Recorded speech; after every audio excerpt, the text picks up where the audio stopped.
All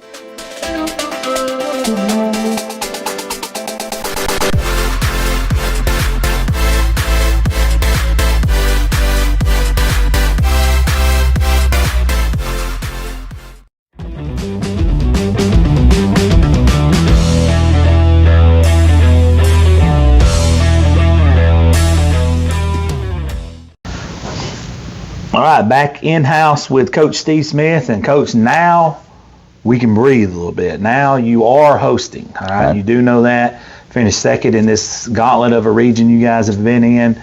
Took on a very familiar foe in Wellborn last week, which I don't have to tell you. You've been facing Coach Smith in Wellborn for many, many years, but you got a pretty impressive victory last week, 48-6, I do believe. Yeah. Take us back to last Friday, and you told me as soon as you walked out of this room last week, you were going right down that hall and tell them the Super Bowl is upon us. That's right. Well, and it was, because regardless of the fact that we had gotten off to a nice 8-1 start, we still had everything to play for last week. We had to beat Wellborn in order to be able to host a first-round playoff game, and it was basically set in stone by the way that everything else in the region had gone. If we beat Wellborn, the Piedmont-Glencoe game really did not mean anything. As far as region standings go. If we beat Wellborn, we were going to be second. Piedmont was going to be 1, win or lose. Glencoe was going to be 3, win or lose. Wellborn was going to be 4th. But if we had lost to Wellborn, there wasn't any way we could be anything but 4th. And the Piedmont-Glencoe game then was going to become for 1st and 2nd. Wellborn was going to be 3rd. We were going to be 4th. So although we were at the last week of the season, a lot of people were kind of exhaling and saying, okay, let's see where the non-region games, in our 9-team region, it was a region game for us. And it was a must-win, and that was one of the things I was very proud of our team. Our kids bought into what we were telling them. This is not, we haven't accomplished anything to this point. If we want to host a playoff game, we've got to beat Wellborn. And we went out and probably played the best first half of football we've played since I've been here. It's just really a great effort all the way around, all 3 phases: offense, defense, special teams. We kicked off to start the game. I think Reed wound up kicking off 7 times the first half. All of them were touchbacks. Starting on the 20, I think they had 2 first downs. Defense played great, got off the field 3 and out several times, gave up 2 first downs, and then the offense took over most of our possessions, started on Wellborn's side of the 50, so we had short field. We had a block or tipped a punt, and then we had had an interception that put us in business down inside the 20. So we had great complementary football, was able to capitalize. I think we had 6 possessions in the first half. We had a field goal and 5 touchdowns.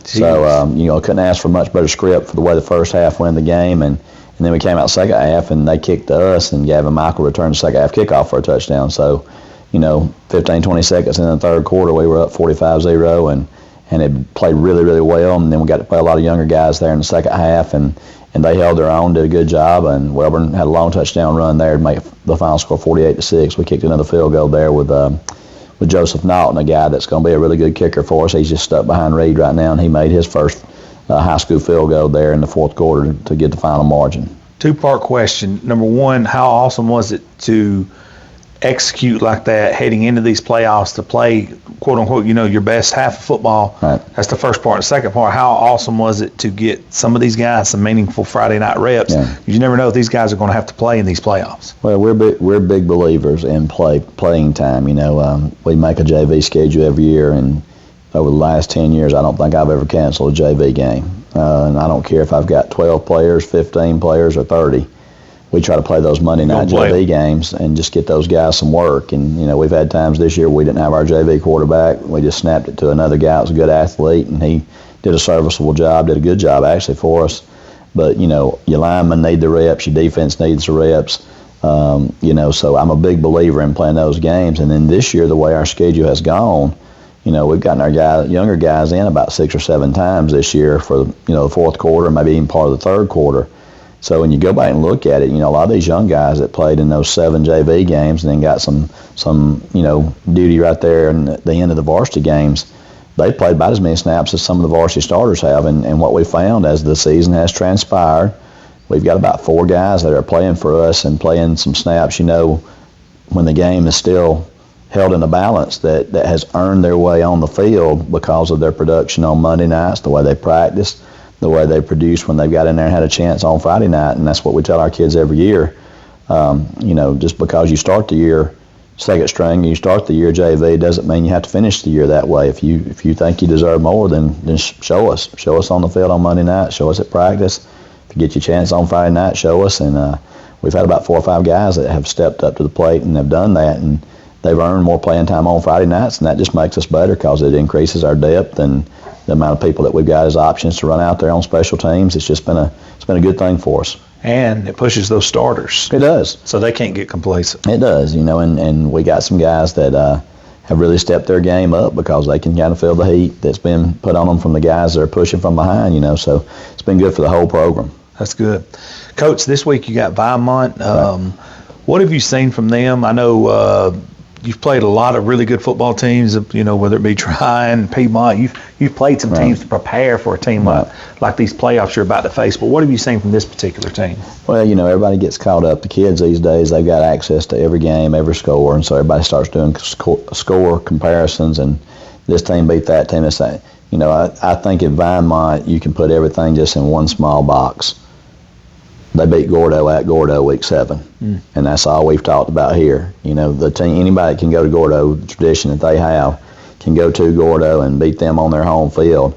Vinemont, when they did that, they were undefeated in the region, put themselves in position to win that region with teams like Winfield, Gordo, and those in. And then they wound up having a couple of hiccups in their last 2 region games, and so they wound up going 5-2 in the region, finishing 3rd. But they were in position. Had they been able to, win one of those last 2, they would have been the region champions. And so, that all I've told our guys is, regardless of who they've played that you might be familiar with, regardless of how they finished up with their last 2, because they had some injuries, this is a team that went to Gordo and beat Gordo when they were undefeated, ranked number 2 in the state. And, they're not going to be afraid to come to Rainbow City and take on Westbrook Christian. I can tell you that much. We're going to have to go out and have a great effort all the way around, in all 3 phases to be able to come out on top. Coach, this year, I believe y'all are giving up on like 12.6 points per game defensively. Yeah. That's a testament to your kicking game and your defense and the way you run offense. It all works together. It does. It's a symbiote circle. Talk about that a little bit and how that's important heading into these playoffs. Well, and I think a lot of people overlook it, but if you look at any team's breakdown, more people, I don't know anybody that is balanced when they're backed up inside their own 20-yard line. Yes, most people there are going to play cautious, and their play calling's going to be cautious. You get on out from between the 40 and the 40, then you start finding people that will throw it and run it equally. You get down close in the red zone, most people run it again. The big factor that the kicking game has played into the defense is it's kind of made the other team's offenses one-dimensional for the mere fact that if they're starting on the 20, a lot of folks are not very open to going out there and throwing the football because you don't want to take a negative play, and they don't want to be backed up inside their 15 or their 10. So it kind of has made the other teams be a little bit more one-dimensional, allowed our defensive coordinators to be able to make calls to stack the line of scrimmage and kind of dare people to throw it. And then when we have had some people try to throw it against us backed up and we got some good pressure, creating some turnovers and getting short field, I think all of us as coaches, we have a tendency to be a little bit more conservative when we're backed up in our own territory. And so the difference in them starting at the 20 due to the touchback versus starting at the 35, 38, 40 or whatever after a good return, it kind of limits the other team's play caller a little bit. Yeah. And so, it's all worked hand in hand. Yeah, I've noticed. That's the first thing you said about the Welborn game. Right. All 3 phases was clicking, which is what created that 40 point first half lead. Right. Another thing, the seniors, the hourglass is running out, so to speak. Right. They've got 5 games max, but when you talk to that group, what's the message to them? Because you've been in this situation a ton of times. Maybe they haven't. Just to enjoy where you're at, man. Just don't get to looking at the bracket. That's all rat poison, like Coach Saban says. Everybody always wants to talk about, well, if y'all win this one, who you got so-and-so next. It's not like we're a traditional playoff team. This is the first time this group of seniors has been in a playoff game. So I told them to be where their feet are, just to enjoy the fact that we're in the playoffs, take each Friday one game at a time, and if we're able to go out and be victorious this week, then we get another week, and you just have to look at it like that. I said, the way that it all works with the 32-team playoff here is everybody's 0-0 right now. It doesn't really matter what you've done, good or bad, to get to this point. Everybody's on equal ground right now, and there'll be one team that puts together a 5-game winning streak. The other 31 teams that's in this playoff bracket will go home crying after a loss. I said everybody will cry at the end of the season, but one will be tears of joy, and the other 31 will be disappointment, for the season ending. So don't get caught up in looking at the bracket. Don't get caught up in looking at who beat who or who might play who. Just, we got Vinemont this week. It's a team that's capable of beating us. They're going to come into our place. They're not going to be intimidated by Westbrook Christian. And we're going to have to go out there and take care of business this Friday night if they want to have an opportunity to extend it for another week. How awesome is it to be able to host this? Not only be in the playoffs, but, man, for these fans here at Westbrook to be able to sit in these stands, your kids get dressed in this locker room. Right. And host that. That's a huge deal. That's a goal that everybody has. I mean, you want to make the playoffs, but everybody wants to be at home, sleep in your own bed. Of course, this particular trip for Vinemont's probably an hour and 15, hour and 20 minutes. They're over in Coleman County, so it's not like this would be one of those that you made an overnight stay on. Right. But being able just to be in the comfort of going to your school, not leaving early, getting your pregame meal like you always do, coming and having your walk through, just hanging out in the field house and waiting around the game to start. A lot more comfortable, obviously, and then our people, not having to be in a rush to try to get off work early and find a place to eat and go make a long road trip. Just I think we're going to have a big tailgate going on out here that it's going to be open to all the Westbrook fans. They're going to start that up about 4 o'clock and have the grills going and just have a lot of good times, good memories. That's good. That's huge, and that's something the parents won't forget with the kids. But in closing, Coach, I always like to kick it back to you for just final thoughts. Well, year 3 of being here at Westbrook, again, I try to say this every time I can, I'm so fortunate to have an opportunity to be in this position, leading this program. I'm thankful for the people that I have above me in administration that support us and give us every opportunity in the world to be successful. Obviously, when you look around our facilities, our booster club, and the people that have helped make this a reality, I can't thank them enough. But, just having the dedicated coaches that we have, they're loyal, they work hard, great kids. They try to do everything you ask them to do. They've earned this opportunity, and I'm excited for them. I'm kind of old. I've been around for a long time, done it for a long time, been able to sit in this position many times, and I don't take that for granted. But the last couple of years not being a part of the playoff bracket and having to watch everybody else play, I mean, it's been tough. It's been tough for me personally. But strange. Oh yeah, it's been weird. But I always tell people, you don't always get what you want, you get what you earn. And we hadn't earned a playoff spot, and we did earn one this year. And I'm so thankful for the kids and glad for them for the work that they put in.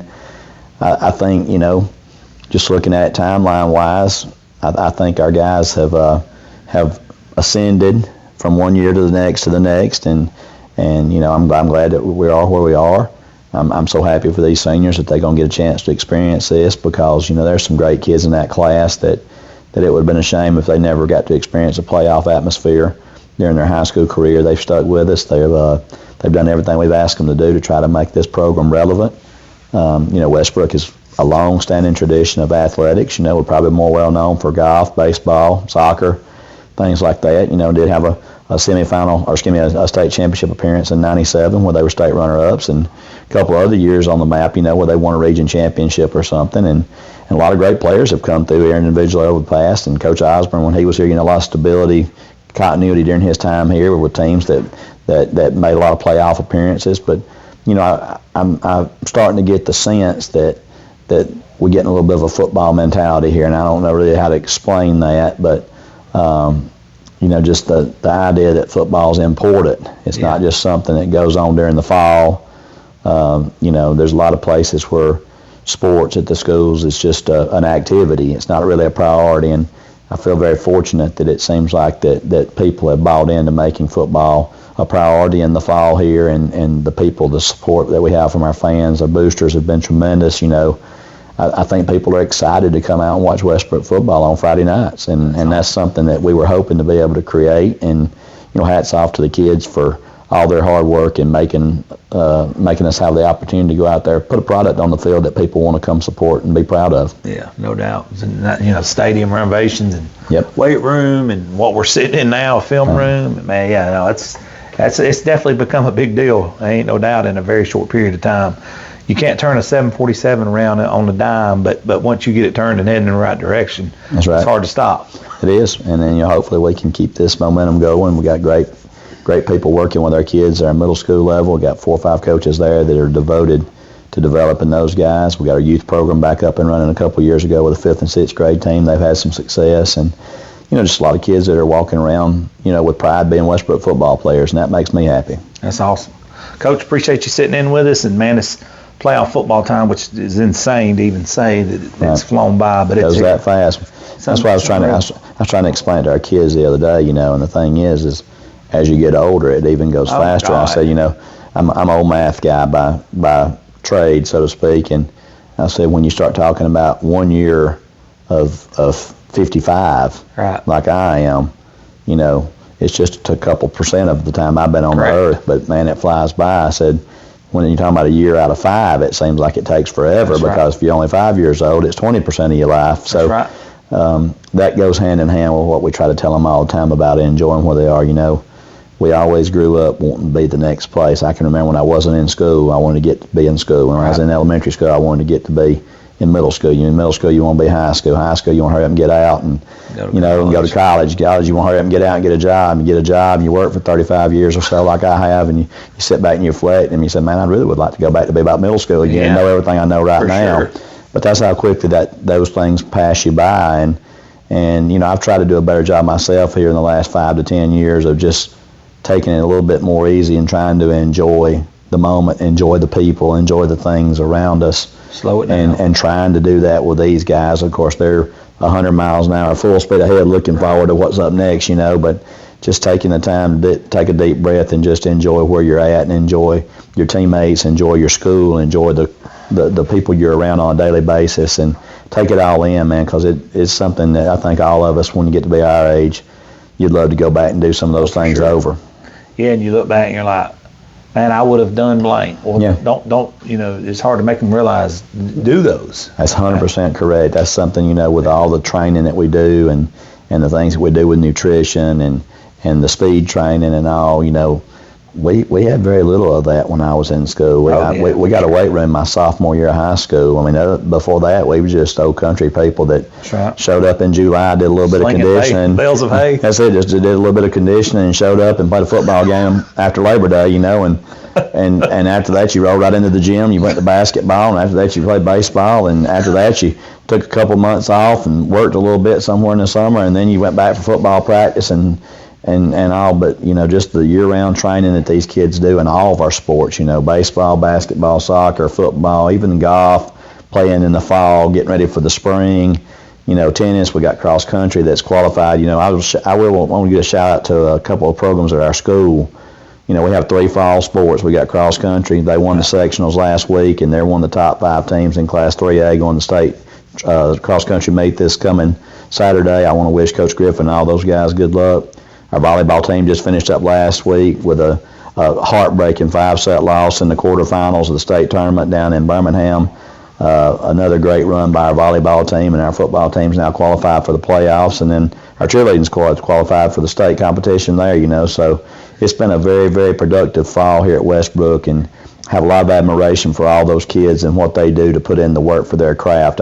As the AD, I'm obviously very proud of the football team as the football coach, but as the AD and kind of being over all the sports here at the school, it makes me my heart swell with pride to see our boys and our girls achieving at the rate at which they are, and wish all of them the best of luck. Yeah, and it's a balance. It is. You don't have there's no jealousy. There's no time to be jealous because they're doing their thing and competing at a high level. Well, and that's what somebody asked me. They said, Coach, I'll get football going there at Westbrook. How's that going? It's not going to affect anybody else's program. It's going to help. Like I said, it's just going to be more positive morale, more positive publicity for our school. Yeah. The expectations when the basketball season rolls around is the basketball team wants to win there and be at Jacksonville State and make a run at it. And then when spring rolls around, all of our spring sports, golf is expected to challenge for a state championship. Baseball is always in the running for a state championship. Soccer wants to get back to Huntsville. Track and field, we're going to see an increase in our numbers in our track and field program. Our tennis teams, both boys and girls, went to state last year. Golf won it, year before last? What's that now? Golf won it last year. Golf won it 2 years ago and the year before. Last year we were state runner-ups. The 2 previous years we won back-to-back championships. So, just the expectations for all of our sports are, championship. That's what we want to be. We want to be in the consideration. We want to be in the running for a championship in whatever sport we have. And I'm just tickled to death to get to be a part of this athletic program. By the time y'all hand the baton to Ricky Ray, he needs to have an avalanche headed his way. Right, that will be good. He's got a lot of energy, and I know he's going to do a great job. We're very fortunate to have him. Phenomenal guy. Yep. Coach, I appreciate you. Thank you so much. Thank you.